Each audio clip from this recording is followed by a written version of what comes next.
Welcome to AHA classes in Telangana. ఈ వీడియోలో మనం చాప్టర్ 6కి సంబంధించి బేసిక్స్ ఇన్ వెటర్నరీ సర్జరీలోని క్వశ్చన్ అండ్ ఆన్సర్స్ చూసుకుందాం. చీముగడ్డ ఆప్సెస్ అంటే ఏమిటి అంటే పశువుల్లో ఏదైనా ప్రదేశంలో చీము తయారవడాన్ని ఆప్సెస్ అంటారు. చీముగడ్డ ఏర్పడుటకు గల కారణాలు వైరస్ మరియు బ్యాక్టీరియా మొదలగునవి. పైజెనిక్ మెంబ్రేన్ అనగానేమి అంటే చీముగడ్డ ఉన్న ప్రాంతాన్ని పైజెనిక్ మెంబ్రేన్ అంటారు. అప్పుడే ఫామ్ అయిన ఆప్సెస్ని ఏమంటారు అంటే అక్యూట్ లేదా హాట్ ఆప్సెస్ అంటారు. అక్యూట్ ఆప్సెస్కి మరి ఒక పేరు హాట్ ఆప్సెస్. ఆప్సెస్ ఫామ్ అయిన 2 రోజుల తర్వాత ఏమంటారు అంటే క్రోనిక్ ఆప్సెస్ అంటారు. క్రోనిక్ ఆప్సెస్కి మరి ఒక పేరు కోల్డ్ ఆప్సెస్. బయటకు కనిపించే ఆప్సెస్ని ఏమంటారు అంటే సూపర్ఫిషియల్ ఆప్సెస్ అంటారు. డీప్ ఆప్సెస్ అంటే ఏమిటి అంటే బయటకు కనిపించదు. రక్తంలోనికి గాలి ప్రవేశించుట వలన ఏర్పడే ఆప్సెస్ని ఏమంటారు అంటే ఎంబోలిక్ ఆప్సెస్ అంటారు. పయోమిక్ లేదా మెటాస్టాటిక్ ఆప్సెస్ అంటే ఏమిటి అంటే పశువు శరీరంలో ఒకటి కంటే ఎక్కువ ఆప్సెస్లు ఉండుట. సెప్టిక్స్ ఎన్ని రకాలు? 2 రకాలు. సెప్టిక్ మరియు అసెప్టిక్. ఊండ్స్ ఎన్ని రకాలు? 2 రకాలు. ఓపెన్ ఊండ్స్ మరియు క్లోజ్డ్ ఊండ్స్. ఓపెన్ ఊండ్స్ ఎన్ని రకాలు అంటే 12 రకాలు. Incised wounds, lacerated wounds, punctured wounds, penetrating wounds, perforating wounds, gunshot wounds, abrasions, avulsions, aseptic wounds, contaminated wounds, granulating wounds, ulcerating wounds. Closed wounds యొక్క లక్షణాలు చూసుకున్నట్లయితే కంట్యూషన్, బ్రూయిస్, హిమటోమా. పశువు శరీరం లోపల సాఫ్ట్ టిష్యూ ఎఫెక్ట్ అవ్వడాన్ని ఏమంటారు అంటే contusion అంటారు. కందిపోవడాన్ని ఏమంటారు? బ్రూయిస్ అంటారు. చిన్న చిన్న నరాలను ఏమంటారు అంటే క్యాపిల్లరీస్ అంటారు. పశువులలో పెద్దగా ఉండే నరాలను ఏమంటారు? సిరలు. చర్మం కింద రక్తం చేరడాన్ని ఏమంటారు? హిమటోమా. పదునైన వస్తువులు, గాజు వస్తువులు గీరుకుపోవడం వలన ఏర్పడే గాయాన్ని ఏమంటారు? ఇన్సీజ్డ్ ఊండ్ అంటారు. గాయం ఎలా పడితే అలా అవడాన్ని ఏమంటారు? లాసరేటెడ్ ఊండ్ అంటారు. మేకుల వలన ఏర్పడే గాయాలను ఏమంటారు? పంచర్డ్ ఊండ్స్ అంటారు. చర్మం మాత్రమే గీరుకుపోతే ఏమంటారు అంటే అబ్రేషన్స్ అంటారు. అబ్డామిన్, థొరాక్స్, లారింగ్స్, ట్రేకియా మొదలైన వాటికి గాయాలవుతే ఏమంటారు అంటే పెనట్రేటింగ్ ఊండ్స్ అంటారు. పదునైన పరికరాలు పశువు శరీరం నుండి గుచ్చుకొని బయటకు వచ్చుట వలన ఏర్పడే గాయాన్ని ఏమంటారు? పర్ఫరేటింగ్ ఊండ్స్. బుల్లెట్ వలన పశువు ఇన్నర్ టిష్యూ ఎక్కువగా డ్యామేజ్ అవ్వడం వలన ఏర్పడే గాయాన్ని ఏమంటారు? గన్ షూట్ ఊండ్స్ అంటారు. గాయం వలన గోర్లు ఊడడాన్ని ఏమంటారు? ఎవల్షన్స్ అంటారు. స్టెరిలైజ్డ్ ఊండ్ని ఏమంటారు అంటే అసెప్టిక్ ఊండ్స్ అంటారు. నాట్ స్టెరిలైజ్డ్ ఊండ్ని ఏమంటారు అంటే కంటామినేటెడ్ ఊండ్ అంటారు. సెప్టిక్ ఊండ్స్ని ఏమంటారు అంటే ఇన్ఫెక్టెడ్ ఊండ్స్ అంటారు. గాయాలు మానుటను చూపించు ఊండ్ని ఏమంటారు అంటే గ్రాన్యులేటింగ్ ఊండ్ అంటారు. అన్సరేటింగ్ ఊండ్స్ అనగానేమి అంటే పుండు మానదు. బోన్స్ మరియు హార్డ్ టిష్యూస్ బ్రేక్ అవ్వడాన్ని ఏమంటారు అంటే ఫ్రాక్చర్ అంటారు. ఫ్రాక్చర్స్ ఎన్ని రకాలు? 3 రకాలు. Simple closed fracture, compound open fracture, complicated fracture. గాయం బయటకు కనిపించని ఫ్రాక్చర్ని ఏమంటారు? సింపుల్ క్లోజ్డ్ ఫ్రాక్చర్ అంటారు. విరిగిన ఎముక బయటకు చొచ్చుకొని వచ్చే ఫ్రాక్చర్ని ఏమంటారు? కాంపౌండ్ ఓపెన్ ఫ్రాక్చర్ అంటారు.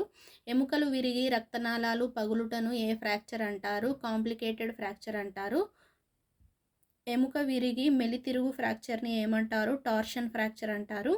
ఎముక విరిగి మరొక ఎముకకు చొచ్చుకొని పోవు ఫ్రాక్చర్ని ఏమంటారు? ఇంపాక్టెడ్ ఫ్రాక్చర్ అంటారు. 2 ఎముకలు విరిగి ఇరుక్కుపోవు ఫ్రాక్చర్ని ఏమంటారు అంటే డెంటేట్ ఫ్రాక్చర్ అంటారు. ఎముక విరిగి ఒకదానిపైకి మరొకటి చేరు ఫ్రాక్చర్ని ఏమంటారు అంటే రైడింగ్ లేదా ఓవర్ రైడింగ్ ఫ్రాక్చర్ అంటారు.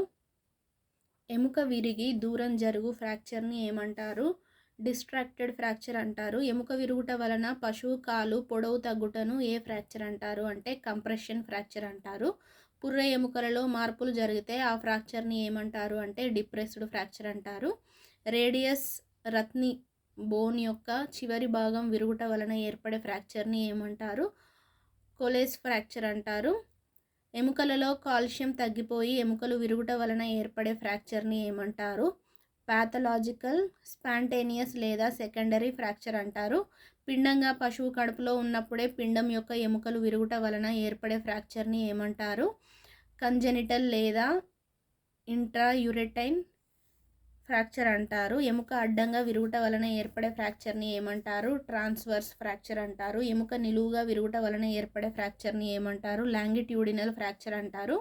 ఎముక వంకరగా విరుగుట వలన ఏర్పడే ఫ్రాక్చర్ని ఏమంటారు? ఆబ్లిక్ ఫ్రాక్చర్ అంటారు. ఎముక మెలికలు తిరిగి విరుగుట వలన ఏర్పడే ఫ్రాక్చర్ని ఏమంటారు? స్పైరల్ ఫ్రాక్చర్ అంటారు. ఎముక ఒక ప్రాంతంలో చిన్న చిన్న ముక్కలుగా విరుగుట వలన ఏర్పడే ఫ్రాక్చర్ని ఏమంటారు? కమెంటెడ్ ఫ్రాక్చర్ అంటారు. ఎముక కొద్దిగా విరిగి ఉండు ఫ్రాక్చర్ని ఏమంటారు? గ్రీన్ స్టిక్ ఫ్రాక్చర్ అంటారు. ఎముక కొద్దిగా విరిగి లేచిపోవుట వలన ఏర్పడే ఫ్రాక్చర్ని ఏమంటారు? పార్షియల్ లేదా స్పింక్టర్డ్ ఇన్కంప్లీట్ ఫ్రాక్చర్ అంటారు. ఎముక 90% విరుగుట వలన ఏర్పడే ఫ్రాక్చర్ని ఏమంటారు? ఫిషర్డ్ ఫ్రాక్చర్ అంటారు. ఎముక పెరిస్టియల్ పొర వరకు డ్యామేజ్ ఉండుట వలన ఏర్పడే ఫ్రాక్చర్ని ఏమంటారు అంటే సబ్ పెరియాస్టియల్ లేదా ఇంట్రా పెరియాస్టియల్ ఫ్రాక్చర్ అంటారు. విరిగిన ఎముక కొంత సమయం తర్వాత దూరం జరుగుట వలన ఏర్పడే ఫ్రాక్చర్ని ఏమంటారు? డిఫర్డ్ ఫ్రాక్చర్ అంటారు. ఎముక విరిగి ఒక ముక్క ఆగుటను ఏమంటారు అంటే సింగిల్ ఫ్రాక్చర్ అంటారు. ఎముక విరిగి 2 ముక్కలగుటను డబుల్ ఫ్రాక్చర్ అంటారు. ఎముక విరిగి 3-4 ముక్కలవుటను ఏమంటారు అంటే మల్టిపుల్ ఫ్రాక్చర్ లేదా కమ్యూన్యూటెడ్ ఫ్రాక్చర్ అంటారు. ఎవల్షన్స్ అంటే ఏమిటి? కొమ్ములు గిట్టలు ఊడుటను ఎవల్షన్స్ అంటారు. జనరల్ సర్జికల్ ప్యాక్ని దేనితో స్టెరిలైజ్ చేస్తారు అంటే autoclave at 15 pounds pressure for 15 minutes at 121 degree Celsius వద్ద స్టెరిలైజ్ చేయడం జరుగుతుంది. స్టెరిలైజేషన్ ఎన్ని రకాలు అంటే 3 రకాలు. Chemical method, heat method, UV method. UV method అంటే ఏమిటి అంటే యూవీ బల్బులను బిగించి స్టెరిలైజ్ చేస్తారు. కెమికల్ మెథడ్లో వాడే కెమికల్స్కి ఉదాహరణ 10% ఫార్మలిన్, KMNO4తో స్టెరిలైజ్ చేస్తారు. హీట్ మెథడ్ అంటే ఏమిటి అంటే వేడి చేసి స్టెరిలైజ్ చేస్తారు. హీట్ మెథడ్స్ ఎన్ని రకాలు? 2 రకాలు. డ్రై హీట్ ఒకటి, మాయిస్ట్ హీట్ ఒకటి. డ్రై హీట్ అంటే ఏమిటి అంటే పొడి వేడి ద్వారా స్టెరిలైజ్ చేస్తారు. ఎగ్జాంపుల్ గాజు పరికరాలను డ్రై హీట్ మెథడ్ ద్వారా స్టెరిలైజేషన్ చేయడం జరుగుతుంది. మాయిస్ట్ హీట్ స్టెరిలైజేషన్ అంటే ఏమిటి అంటే autoclaving at 250 Fahrenheit and 50 IB pressure per square inch for 15 minutes. Bandaging techniques అంటే ఏమిటి అంటే ఇన్ఫెక్షన్స్ కాకుండా చేయునది. బ్యాండేజ్లో ఎన్ని లేయర్స్ ఉంటాయి అంటే 3 లేయర్స్ ఉంటాయి. Primary layer, contact layer, secondary layer, intermediate layer, tertiary layer, outer layer. గాయంపై డైరెక్ట్గా పెట్టే బ్యాండేజ్ లేయర్ని ఏమంటారు అంటే ప్రైమరీ లేయర్ అంటారు. ప్రైమరీ లేయర్ కింది లేయర్ను ఏమంటారు అంటే ఇంటర్మీడియట్ లేయర్ అంటారు. ఇంటర్మీడియట్ లేయర్లో ఏమి వాడతారు అంటే బ్యాండేజ్ క్లాత్ మరియు స్టిక్కర్ని వాడతారు. ఎముక విరిగినప్పుడు సెట్ చేసి గట్టిగా బిగించి వేసే లేయర్ను ఏమంటారు అంటే టెర్షరీ లేయర్ అంటారు. గాయాలను శుభ్రపరచుటకు ఉపయోగించే వస్తువులను ఏమంటారు? డ్రెస్సింగ్ మెటీరియల్స్ అంటారు. డ్రెస్సింగ్ మెటీరియల్స్ టైప్స్ చూసుకున్నట్లయితే 2 రకాలు ఉంటాయి. డ్రై డ్రెస్సింగ్ ఒకటి, తర్వాత ఇంప్రెగ్నేటెడ్ గాజ్ డ్రెస్సింగ్ ఒకటి. ఇంప్రెగ్నేటెడ్ గాజ్ డ్రెస్సింగ్ ఎటువంటి గాయాలకు చేస్తారు అంటే బర్న్స్ మరియు స్కాల్డ్స్. ఇంప్రెగ్నేటెడ్ గాజ్ డ్రెస్సింగ్లో గాయాలకు కాటన్ అతుక్కోకుండా ఉండుటకు వేటితో డ్రెస్సింగ్ చేస్తారు అంటే పెట్రోలియం, వాజలిన్, అయోడిన్. గాయానికి ప్యాడింగ్ మరియు కుషనింగ్ ఇచ్చే వస్తువులను ఏమంటారు అంటే ప్యాడింగ్ మెటీరియల్స్ అంటారు. ప్యాడింగ్ మెటీరియల్స్ ఎక్కువగా ఏ లేయర్లో వాడతారు అంటే ఇంటర్మీడియట్ లేయర్లో. సాఫ్ట్ బన్ అంటే ఏమిటి అంటే మెత్తటి గాజుగుడ్డ. ఫోమ్ అంటే ఏమిటి అంటే ఊండుని బట్టి వాడునది ఫోమ్. బెనికిన గాయాలకు వాడే బ్యాండేజ్ ఏది అంటే క్రీప్ బ్యాండేజ్, ఎలాస్టిక్ టైప్ ఉంటుంది. ట్యూబులర్ బ్యాండేజ్ అంటే ఏమిటి అంటే socks type bandage. Cohesive bandage అంటే ఏమిటి అంటే స్టిక్కర్ టైప్ బ్యాండేజ్. అవుటర్ లేయర్ను ప్రొటెక్ట్ చేయడానికి ఏమి వాడతారు అంటే కవరింగ్ మెటీరియల్ని వాడతారు. బ్యాండేజ్ మెటీరియల్స్ ఎన్ని రకాలు? 5 రకాలు. White open weave, conforming bandage, cohesive bandage, tubular bandage, crepe bandage. Covering మెటీరియల్స్లోని మెటీరియల్స్ చూసుకున్నట్లయితే zinc oxide tape, inelastic, relatively conforming material, traction tape, ఎలాస్టోప్లాస్ట్లు, elastic material, non adhesive tape. Casting material అంటే ఏమిటి అంటే కదలకుండా వాడే మెటీరియల్. POP plastic. పిఓపి అంటే ప్లాస్టర్ ఆఫ్ ప్యారిస్. క్యాస్టింగ్ మెటీరియల్స్లోని రకాలు 2 రకాలు. ఫైబర్ గ్లాస్ క్లాస్ట్ ఒకటి, ప్లాస్టర్ ఆఫ్ ప్యారిస్ ఒకటి.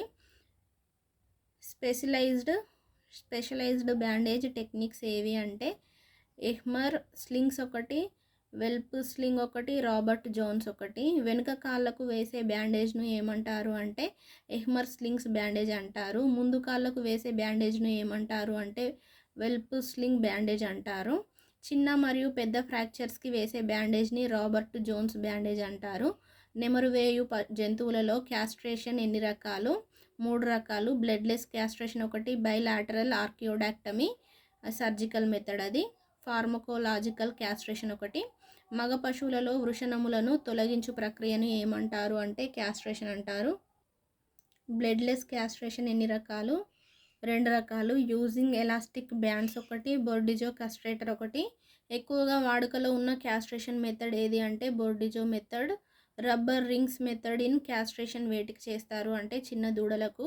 రబ్బర్ రింగ్స్ మెథడ్ యొక్క నష్టాలు: సక్సెస్ రేటు తక్కువ. స్క్రోటమ్ని ఓపెన్ చేసి టెస్టిస్ని రిమూవ్ చేసే పద్ధతిని ఏమంటారు అంటే సర్జికల్ మెథడ్ క్యాస్ట్రేషన్ అంటారు. ఈస్ట్రోజన్ ఇంప్లాంట్స్ని స్క్రోటం లోపలికి పంపి టెస్టిస్ పనిచేయకుండా చేసే పద్ధతిని ఏమంటారు అంటే ఫార్మకోలాజికల్ అంటారు.